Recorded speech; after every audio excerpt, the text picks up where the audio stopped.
Chug, chug, chug, chug, chug. This week, Drink of the Week segment is brought to you by that late night Taco Bell run being the best meal ever. It really is. It's the best meal ever, right? It's just the right time. Just the right time. Although next morning when you wake up, not so much. But on that late night Taco Bell run, doesn't get much better than that. Shout out to Sierra Nevada last week. We reviewed Sierra Nevada Oktoberfest on last week's Drink of the Week. Giving the Dunmarks podcast a like and a follow on the review of the Sierra Nevada Oktoberfest. So again, if you haven't tried it, go out, get it. It's a delicious Oktoberfest that you will not be disappointed by. And Chris, what are we going to try today? All right, Steve, this week we have Whole Hog Pumpkin Ale. This is actually one Steve brought by this week. You said this is one of your favorites. This might be, actually no, this is my favorite pumpkin ale out of all the pumpkin ales. So salute and take a taste. All right. So good when it hits your lips. So good when it hits your lips. Well, he's going back for sip two. He might finish the bottle.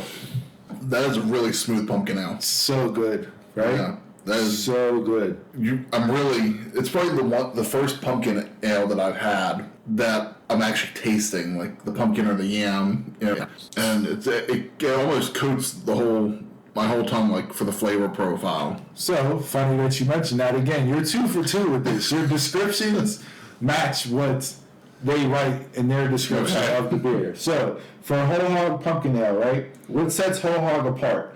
Their savory pumpkin spices, cinnamon, nutmeg, and real pumpkin are perfectly balanced in this sweet, fully enveloping pumpkin ale. So they actually add real pumpkin into this beer as they brew it. And as you say, it is there. It adds just a tremendous flavor profile to the beer itself. And it stands out. It's smooth. It's refreshing. It's 7% alcohol. So these will do a little bit of damage there for you. I was going to get you through the day. Get you through the day. It's not heavy. No, it isn't. So, like, there's been times, and not to, make me out to be a professional drinker, but there have been times where I've been watching a movie or whatever, doing stuff around the house, whatever the case may be, where I've gone through and drank 6 or 7 of these and haven't felt like I've drank 6 or 7 beers.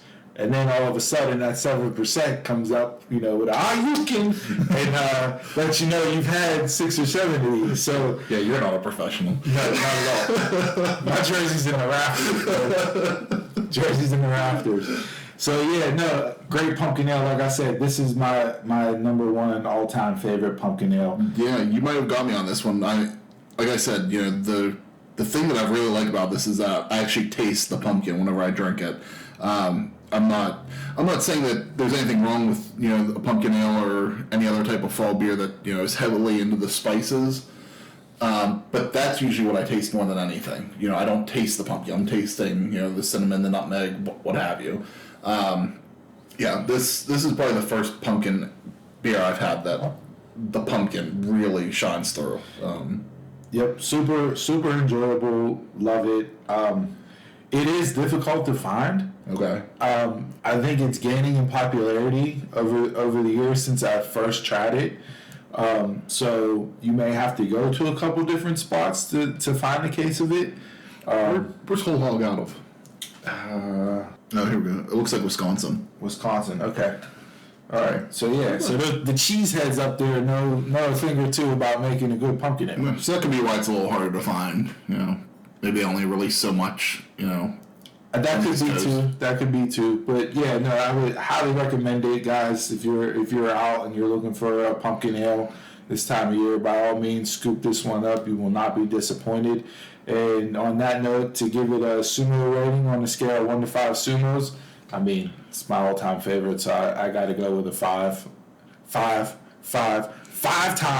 5-time pumpkin ale champion, Whole Hog. I think I'm gonna do 4.75 on this. Whoo, that's high praise because you don't get 5s. No, you do not get 5. So if I can get you at that 4.75, I know I've come through with a really good beer, and you're literally about to finish the bottle before the second's up. Yeah, this is something that I feel like I could drink a few of these and be fine with that. All right, so Chris is running out to get a case of this after we're done with this segment. So as always, Whole Hog, hit me up. yep, feel free to send us some samples by all means, and we'll definitely promote the shit out of this beer because it is absolutely delicious. So as always, at the end of each Drink of the Week segment, we ask that you grab your plastic cups, your glasses, your bottles, your cans, your shots, whatever you're toasting us with this week.